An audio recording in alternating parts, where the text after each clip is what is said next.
हर हर महादेव। आज हम डिस्कस करेंगे फंक्शंस ऑफ मैनेजमेंट के बारे में। ठीक है, फंक्शंस ऑफ मैनेजमेंट क्या होता है। ठीक है, फंक्शंस ऑफ मैनेजमेंट को डिफाइन करने से पहले मैं आपको बता देता हूं कि हमने ऑलरेडी पहले मैनेजमेंट को समझा है, इसके कैरेक्टरिस्टिक्स के बारे में बातचीत की है, क्या सारे प्रोसेसेस हम अपनाते हैं मैनेजमेंट में, इन सब के बारे में हमने प्रीवियस वीडियोस में बात कर रखा है। आज हम एक नई टॉपिक को इंट्रोड्यूस कर रहे हैं, that is functions of management, जिसमें सबसे पहला जो शब्द आता है दैट इज फंक्शंस। कई लोगों को फंक्शंस का अर्थ नहीं मालूम होता है। सो फंक्शन का अर्थ होता है पर्पस ऑफ अ थिंग। ठीक है, किसी भी चीज के पर्पस को बताना, यह होता है अर्थ फंक्शंस का। सो फंक्शंस ऑफ मैनेजमेंट यानी मैनेजमेंट के पर्पस वेरियस प्रोसेसेस में किस प्रकार से होते हैं, उसको यहां पे डिफाइन किया गया है। और देखिए, जैसे हमने पहले भी डिफाइन कर रखा है, पहले वीडियोस में जैसे बात कर रखा है, प्लीज जाकर के उसे देखिए अगर आपने नहीं देखा हो, कि क्या सारे प्रोसेसेस होते हैं मैनेजमेंट में, जिसमें हमने already planning, organizing, staffing, directing, controlling, इसके बारे में बात किया है। सो वीडियोस को भी जाकर के देखिए, इस चैनल को आप सब्सक्राइब करें, अपने मित्रों के साथ में शेयर करें। ठीक है, लाइक करें इस वीडियो को। अब सबसे पहले हम यह समझते हैं कि फंक्शंस ऑफ मैनेजमेंट क्या होता है। फंक्शंस ऑफ मैनेजमेंट को डिफाइन कई लोगों के द्वारा पहले भी कर रखा है। ठीक है, कई लोगों ने ऑलरेडी डिफाइन किया है कि फंक्शंस ऑफ मैनेजमेंट क्या होता है, लेकिन उनके द्वारा जो डिफाइन किए गए टर्म्स थे वो अनक्लियर थे। ठीक है, और उसे यह नहीं समझ में आ रहा था कि क्या यह फंक्शंस ऑफ मैनेजमेंट है भी कि नहीं है। ठीक है, अनक्लियर होने की वजह से फंक्शंस ऑफ मैनेजमेंट की क्लैरिटी हमें नहीं मिल पा रही थी। लेकिन समय के साथ में हमें एक ऐसा डेफिनेशन मिला बाय ऑब्जर्वर्स कुंट्ज एंड ओडोनल, जिससे हमें क्लियरली समझ में आया कि फंक्शंस ऑफ मैनेजमेंट क्या होते हैं।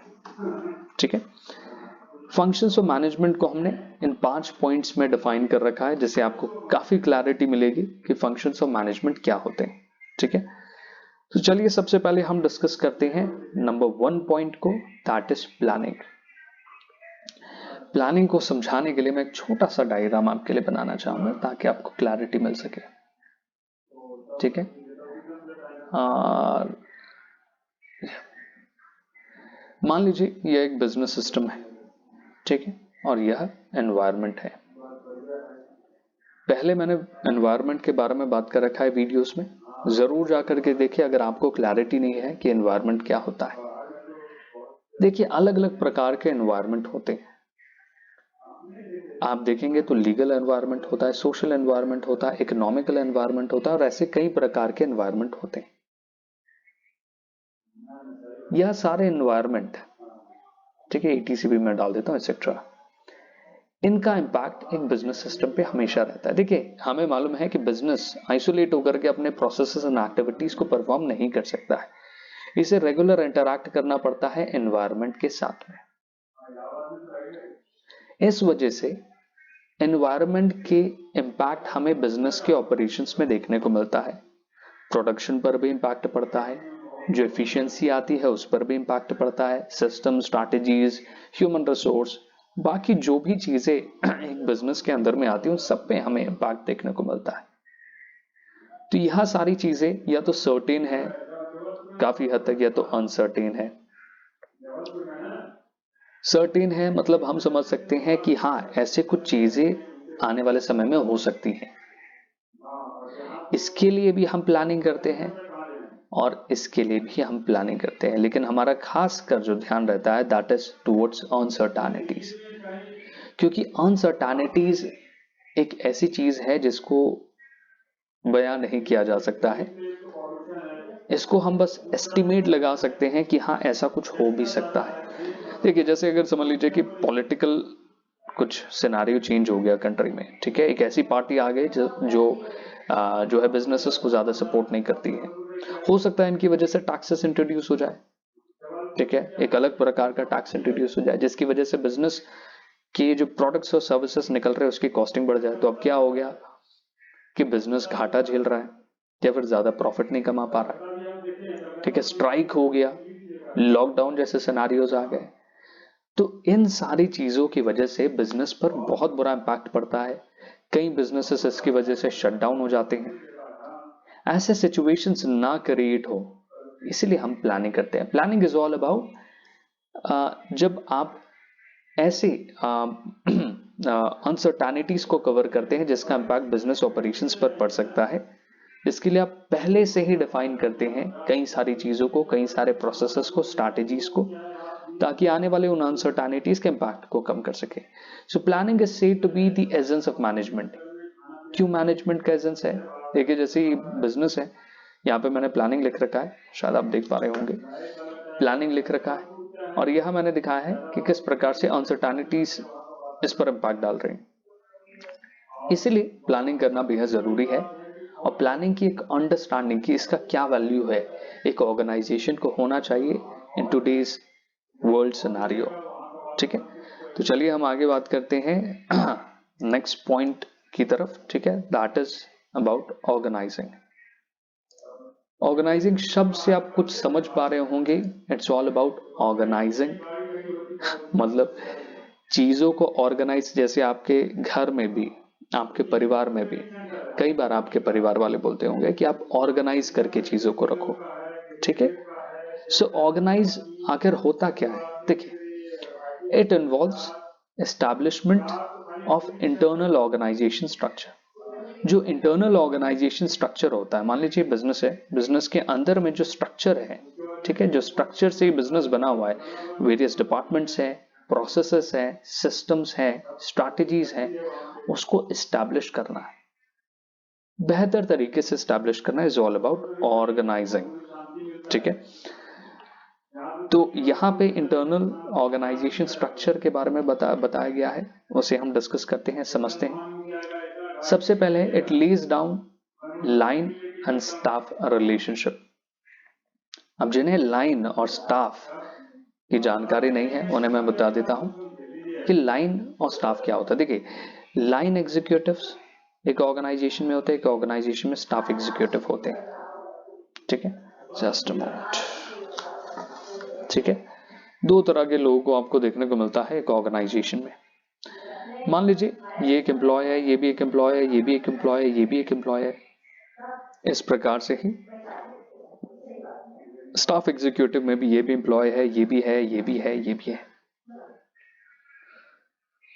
तो इन दोनों के बीच में अंतर क्या है? दोनों एम्प्लॉय हैं, लेकिन आपके दिमाग में प्रश्न आ रहा होगा कि हमने इन 4 एम्प्लॉय को यहां और 4 को यहां क्यों बनाया? देखिए, दोनों का कार्य अलग अलग है। एक ऑपरेशंस को परफॉर्म कर रहा है और एक एक्सपर्टीज प्रोवाइड कर रहा है। जो स्टाफ एग्जीक्यूटिव्स होते हैं, ये एक्सपर्टीज प्रोवाइड करते हैं लाइन एग्जीक्यूटिव्स को, ताकि जो ओवरऑल ऑब्जेक्टिव है ऑर्गेनाइजेशन को, उसको एफिशिएंटली अचीव किया जा सके, उसे अचीव ही किया जा सके। ठीक है, तो क्या होता है, फॉर एग्जांपल स्टाफ एग्जीक्यूटिव का एक एग्जांपल देता हूं, जैसे एचआर, ह्यूमन रिसोर्स मैनेजमेंट।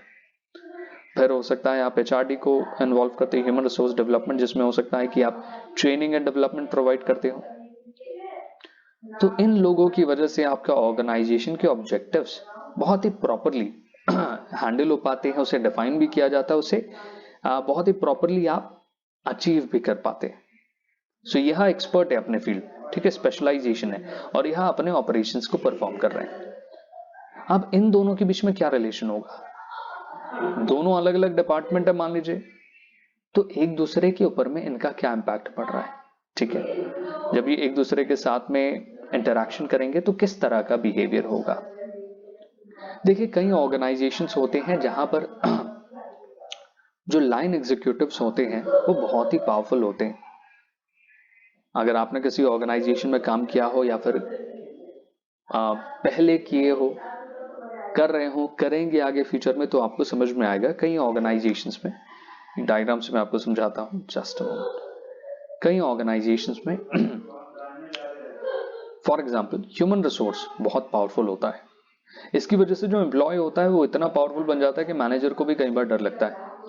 लेकिन कई बार ऐसा होता है कि मैनेजर कुछ ऑर्गेनाइजेशन में बड़े पावरफुल होते हैं, ठीक है, ये मेरा पर्सनल ऑब्जर्वेशन है जिसके थ्रू मैं आपको इसे समझाने की कोशिश कर रहा हूँ। तो इसकी वजह से क्या होता है कि जो एम्प्लॉय होता है इसे बड़ा डर लगता है। तो यहाँ पे अलग प्रकार का रिलेशन एग्जिस्ट करता है, और जो पिछला केस मैंने आपको बताया उसमें एक अलग प्रकार का रिलेशन एग्जिस्ट करता है। तो यहाँ पर हम ऑर्गेनाइजिंग में इन दोनों के बीच में जो रिलेशन होगा उसको डिफाइन करते हैं। ठीक है, अब अगला पॉइंट है that is it lays down roles and status. जैसे आपको मालूम है कि मैनेजर है एक ऑर्गेनाइजेशन में, और जो एग्जीक्यूटिव है उसके बीच में अंतर होता है। ठीक है, मान लीजिए सुपीरियर है और सबऑर्डिनेट है। तो सुपीरियर जो है स्टेटस से भी बड़ा है, जो रोल्स वो परफॉर्म कर रहा है वो भी मतलब कि एक ऑर्गेनाइजेशन के लिए बड़े महत्वपूर्ण है। और एक सबऑर्डिनेट जो अपने रिस्पॉन्सिबिलिटीज को अथॉरिटी उसके पास होती है वो काफी लिमिटेड होती है एज कंपेयर टू जो उसका सुपीरियर होती है। तो दोनों के बीच में यह अंतर हमें देखने को मिलता है। तो ये क्या है, यहाँ पे हमने ऑर्गेनाइजेशन के अंदर में दोनों को डिफाइन किया है। तो यह अंतर है हमारे सामने में आता है कि लाइन एंड स्टाफ को हम डिफाइन कर रहे हैं, हर एक जॉब रोल के रोल्स एंड स्टेटस को हम डिफाइन कर रहे हैं। अगला पॉइंट जो आ रहा है that is all about it also involves grouping of activities, assignment of these groups of activities to managers, the delegation of authority to carry out activities and the provision of formal structure। देखिए धीरे धीरे हम हर एक point को समझने की कोशिश करते हैं। यहाँ पे क्या लिखा है, it also involves grouping of activities, assignment of these groups of activities to managers, the delegation of authority to carry out activities and the provision of formal structure। अगर आप समझ पाए हैं तो काफी अच्छी बात है, नहीं समझ पाए तो देखिए मैं आपको बताता हूं। मान लीजिए एक मैनेजर है और उनके अंदर में एक सबऑर्डिनेट आता है और एक टॉप लेवल मैनेजमेंट है। ठीक है, टॉप लेवल मैनेजमेंट यानी कि एक ऐसा मैनेजमेंट, एक ऐसा फॉर्म ऑफ मैनेजमेंट जो एक प्रकार से पूरे ऑर्गेनाइजेशन को हैंडल कर रहा है। इसने मैनेजर को कुछ टास्क असाइन किया। ठीक है, grouping of activities, similar activities को मैनेजर को दे दिया। ठीक है, अब इन सिमिलर एक्टिविटीज को इन्होंने अपने 3 सबऑर्डिनेट्स के बीच में डिवाइड कर दिया कि आप ये करोगे, आप ये करोगे, आप ये करोगे। अब सबसे बड़ा प्रश्न आता है कि ये लोग करेंगे ही क्यों आपके द्वारा दिए गए उन एक्टिविटीज को। ठीक है, तो यहां पे एक ऑथोरिटी दी जाती है मैनेजर्स को कि किस प्रकार से इनसे काम करवा सकते हैं। कई सारे पावर्स मैनेजर्स के पास होते हैं, जैसे लीव्स भी यही अप्रूव करते हैं। ठीक है, एक प्रकार से इनके करता धरता है। कई बार अलग अलग प्रकार के जो बेनिफिट्स मिलते हैं उनमें इनका रोल होता है। प्रमोशंस में इनका हाथ होता है। नॉन मॉनेटरी और मॉनेटरी बेनिफिट्स के पीछे इनका रोल होता है। तो कई प्रकार से इनकी एग्जिस्टेंस की पावर की वजह से सबऑर्डिनेट्स अपने कार्य को परफॉर्म करते हैं और इन्हें रिपोर्ट्स जो है वो शेयर करते हैं। तो यहां पे हम समझ पा रहे हैं कि ऑर्गेनाइजेशन में ऑर्गेनाइजिंग एक ऐसा फंक्शन है जिसके अंदर में हम इंटरनल ऑर्गेनाइजेशन स्ट्रक्चर को स्टैब्लिश करते हैं। और उसे स्टैब्लिश करने के लिए कुछ पॉइंट हमने यहाँ पे डिस्कस किया। लाइन और स्टाफ के रिलेशन को बताते हैं, रोल्स एंड रिस्पॉन्सिबिलिटीज जो जॉब में होते हैं, स्टेटस को डिफाइन करते हैं, एक्टिविटीज किस प्रकार से ग्रुप की जाती हैं, कैसे top level management low level management को ये सारे एक्टिविटीज देता है, वो कैसे डिवाइड करता है, कैसे वो काम को कैरी आउट करवाता है। तो यह सब हम ऑर्गेनाइजिंग में समझते हैं। होप करता हूं कि आप इसे समझ पाए होंगे। अगर आपको दिक्कत हो रही हो, कई सारी चीजें आपने देख ली एक बार में, ये मैं जरूर मानता हूं, मैंने बहुत डायग्राम्स का हेल्प लिया है। आप शायद हर पॉइंट को एक एक करके समझ चुके होंगे, बस आपको इन्हें साथ में लिखने की आवश्यकता है। एक बार आप लिखेंगे अच्छे से इसे समझ जाएंगे, इतना मैं आपको जरूर कह सकता हूं। ठीक है, चलिए हम तीसरे पॉइंट को समझते हैं। ठीक है, और यह सारे स्टेप्स हैं, एक प्रकार से आप समझिए कि एक के बाद एक, एक के बाद एक, एक के बाद एक होने वाली एक्टिविटीज है एक प्रकार से। ठीक है, मेरा पर्सनल ऑब्जर्वेशन है जिसके हिसाब से ये सारे एक्टिविटीज 1 by 1 परफॉर्म किए जाते हैं। ठीक है, अगला पॉइंट आता है स्टाफिंग। स्टाफिंग का अर्थ क्या होता है? सिलेक्शन, खास करके सिलेक्शन। अब आप पूछेंगे कि सिलेक्शन का अर्थ क्या होता है? देखिए, सिलेक्शन में हम एक राइट पर्सन को एक राइट टाइम पर और एक राइट जॉब ऑफर करते हैं, इसे हम सिलेक्शन कहते हैं। ठीक है, सिलेक्शन में हम एक व्यक्ति को एक ऑर्गेनाइजेशन में बुलाते हैं, उसे अपना एम्प्लॉय बनाते हैं और उससे जो ऑर्गेनाइजेशन के ऑब्जेक्टिव्स हैं, जो उसके पर्सनल लेवल पर है, उसे फुलफिल हम करवाते हैं।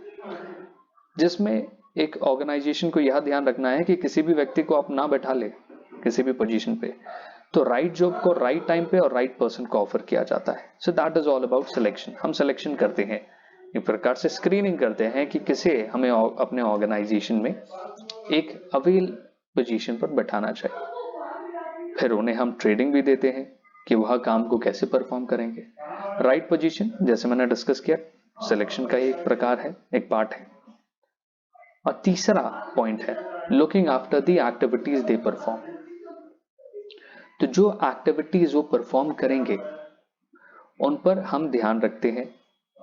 तो यह 3 पॉइंट है जो बेहद जरूरी है। क्या क्या है? हम सेलेक्ट करते हैं कि इंडिविजुअल को, स्टाफिंग क्या है?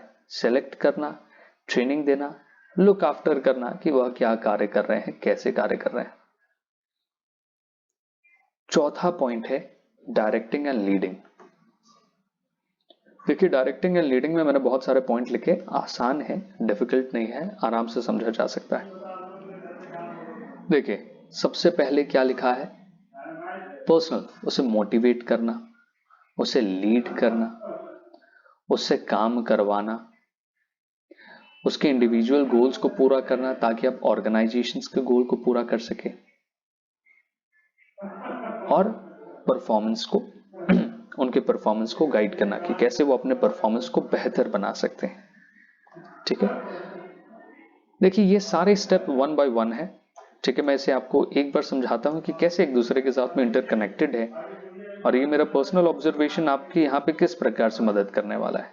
ठीक है, देखिए सबसे पहले क्या होता है, ऑर्गेनाइजेशन में आप प्लान करेंगे आपको क्या काम करना है, कैसे करना है। मान लीजिए एक एग्जांपल लेते हैं कि ये जो सारा प्रोसेस है ये ह्यूमन रिसोर्स डिपार्टमेंट का है, तो उसे सबसे पहले पता करना है कि कितने पर्सन को अपॉइंट करना है, मतलब कितने एम्प्लॉय होने चाहिए ऑर्गेनाइजेशन में। मान लीजिए 10 बोलता है, 10 एम्प्लॉय। ऑर्गेनाइजिंग जिसमें हम इन 10 एम्प्लॉय को अलग अलग पोजीशंस देते हैं, किसी को ऊपर वाले पोजीशन पे बैठाया, किसी को नीचे वाले पे बैठाया। ठीक है, कितने एक्सपर्ट को बैठाया हमने। ठीक है उनके क्या जॉब रोल्स हैं, किन सारे एक्टिविटीज को उन्हें दिया जाएगा, वो किस प्रकार से उन सारे काम को करवाएंगे। फिर तीसरे में आता है जब हम एक्चुअली उन लोगों को अपने कंपनी में बुलाते हैं। ठीक है, दरवाजा उनके लिए खोलते हैं, वो एम्प्लॉय आते हैं और एंटर करते हैं उस ऑर्गेनाइजेशन में। और चौथा जो है दैट इज जहां पर हम एक्चुअली एग्जीक्यूट करते हैं। ठीक है, आपने स्ट्रैटेजीज को, सिस्टम्स को, यहां पर हम एक्चुअली काम करवा रहे हैं एम्प्लॉय से। जब आप उससे काम करवाएंगे, जब उसे डायरेक्ट करेंगे कि क्या काम करना है, उसे लीड करेंगे किस डायरेक्शन में जाना है ऑब्जेक्टिव्स के अकॉर्डिंगली, तो वह कहीं ना कहीं हमारे लिए एक इंपॉर्टेंट फंक्शन बन जाएगा मैनेजमेंट का। तो जब भी हम काम करवा रहे होंगे तो हमें उन्हें मोटिवेट करना जरूरी है, उन्हें लीड करना जरूरी है, किस पाथ पे चलना है, उनसे काम तो हमें करवाना ही है, getting the work done through them.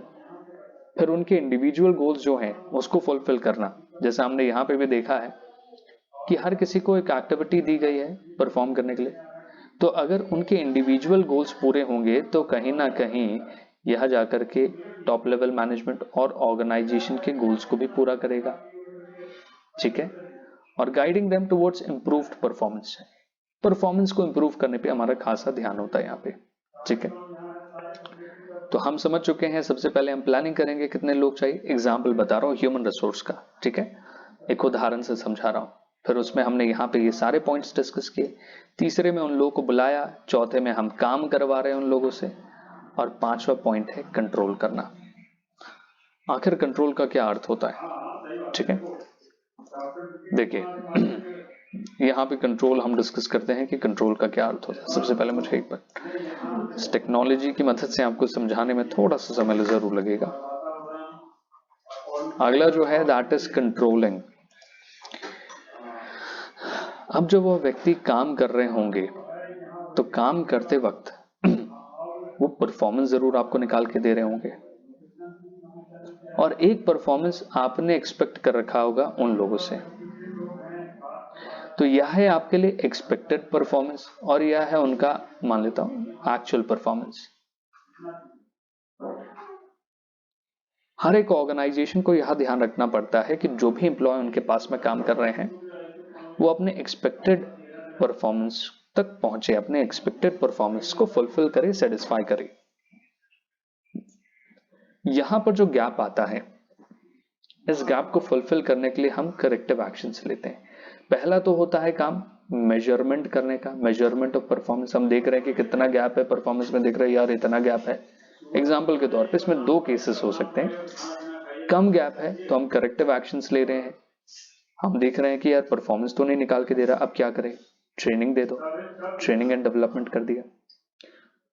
या तो हो सकता है फीडबैक दे दो, फीडबैक से हो सकता है कुछ हो जाए।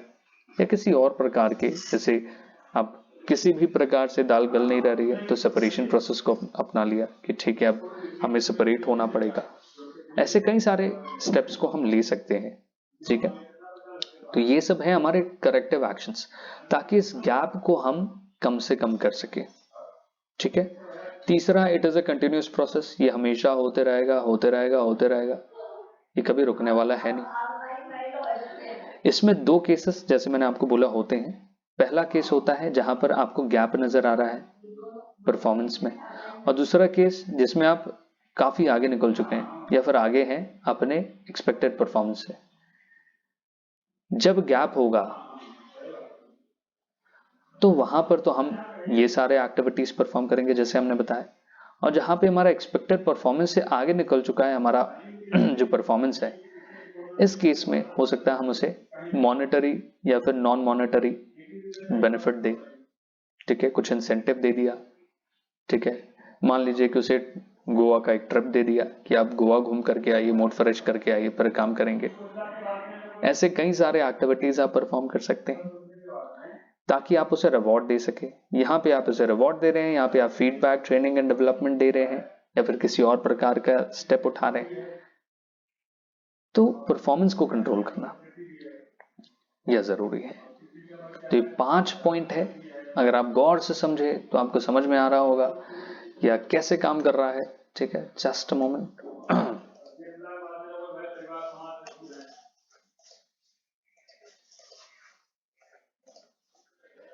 जैसा हमने यहाँ पर डिस्कस किया कि किस प्रकार से ये काम कर रहा है, जस्ट अ मोमेंट। हमने हर एक पॉइंट को यहाँ पे डिफाइन कर लिया है और हर एक पॉइंट के इंपॉर्टेंस को समझ लिया, ठीक है। सबसे पहले हम प्लानिंग करते हैं, फिर हम उसके अकॉर्डिंगली ऑर्गेनाइज करते हैं, क्या क्या चीजों का होना वहां पे जरूरी, मतलब एक प्रकार से आप डिटेल में जा चुके हैं, ठीक है, ऑर्गेनाइजेशन का स्ट्रक्चर को समझने के लिए, उसे बेहतर बनाने के लिए। तीसरे में आप एम्प्लॉय को बुलाते हैं। चौथे में आप उन्हें लीड करते हैं, डायरेक्ट करते हैं, कहाँ जाना है, कैसे करना है, मोटिवेट किया, उनसे काम आप करवाते हैं। पांचवें में आप मेजरमेंट करते हैं और उसके अकॉर्डिंगली आप एक्शंस लेते हैं। तो यह 5 फंक्शंस हैं एक मैनेजमेंट के, यानी एक मैनेजमेंट का पर्पस है। इसकी वजह से ही आप अपने सेट ऑब्जेक्टिव्स को फुलफिल कर पाते हैं, ठीक है, यह ध्यान रखिए। चलिए, शायद मैं आपको यहां पे समझा पाया हूंगा। अगर आपका कोई फीडबैक है तो प्लीज मुझे दीजिए कमेंट्स में, ताकि मैं इसे और इंप्रूव कर सकूं और आगे आने वाले वीडियोस में आपको बेहतर से बेहतर कंटेंट दे सकूं, ठीक है। Thank you very much for giving you valuable time. Her her Mahadev.